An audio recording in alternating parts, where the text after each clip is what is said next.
it's not like you have the doctor complex. Yeah. I don't know, but I mean, a lot of lawyers do, right? I think a lot of people think, oh, I'm superior because I passed the bar, or I don't know what it is. Okay, I don't.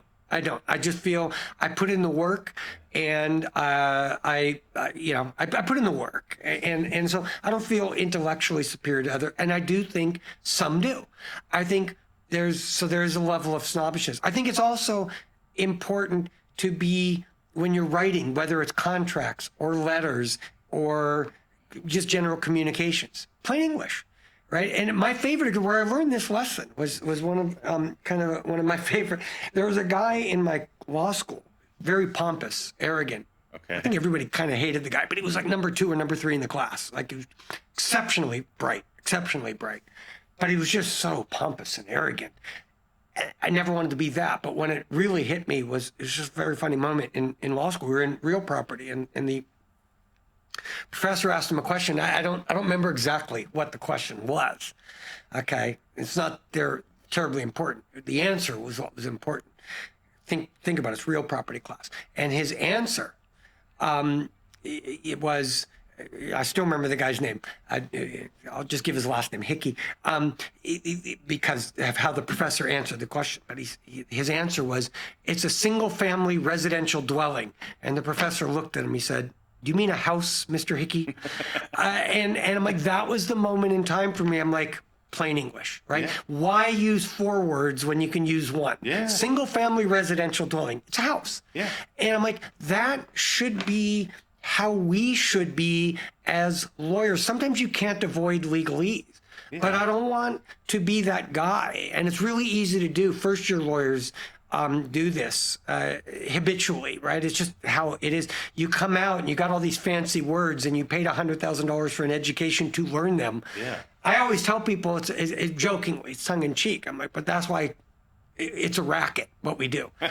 It's a racket because we pay a whole bunch of money to learn to read and write a language that nobody else can read and write, so we can graduate and then charge people a whole bunch of money to read and write that language for them.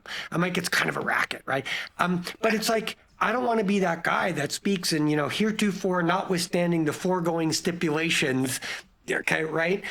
That's just silly to talk like that, and to read and to write like that. And I think what I like with the young associates that I work with, I try to get them to write in more plain English. Contracts are easier to read in plain English. Conversations are easier to understand in plain English. Yeah. Okay. Some of the concepts are complex, and sometimes we have no choice but to use those things. But at the bottom line, I think people do business with people that they like. And I think you have to have human relationships. But to go back to one of the points you're mentioning, it's aggravating for me because a lot of A-type personalities do gravitate toward being a lawyer, especially in litigation, which is why I no longer do litigation. I don't like doing litigation. Because a lot of, there's maybe 10% of the population is like A-type personalities. I think 20% of litigators are. It skews, right? Because people really want to get in there and they want to argue and fight, and they want, and all that. I'm like, that's not necessarily problem solving, is it? Sometimes it's necessary. I get that.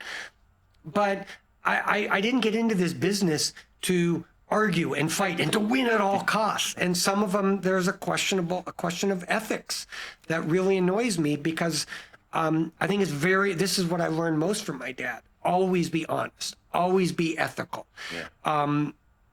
And there's no room for anything else. And some lawyers will lie, cheat, steal, do whatever it takes to win, and treat people in doing scorched earth campaign type of stuff. And you get these lawyers from time to time, where they just yell and they scream and they pound the desk. And there's no cause for that. There's no cause for any of that, in my opinion. I don't think it makes you look good. As when you're there representing somebody, you need to look good.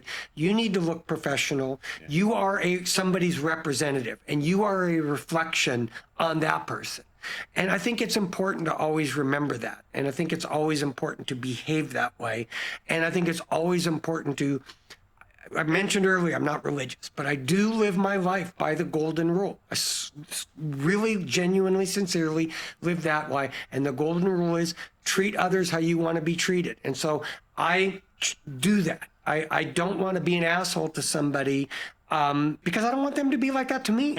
And I think that's important. That's the one guiding principle that I have in my life is I try to treat people with respect and dignity.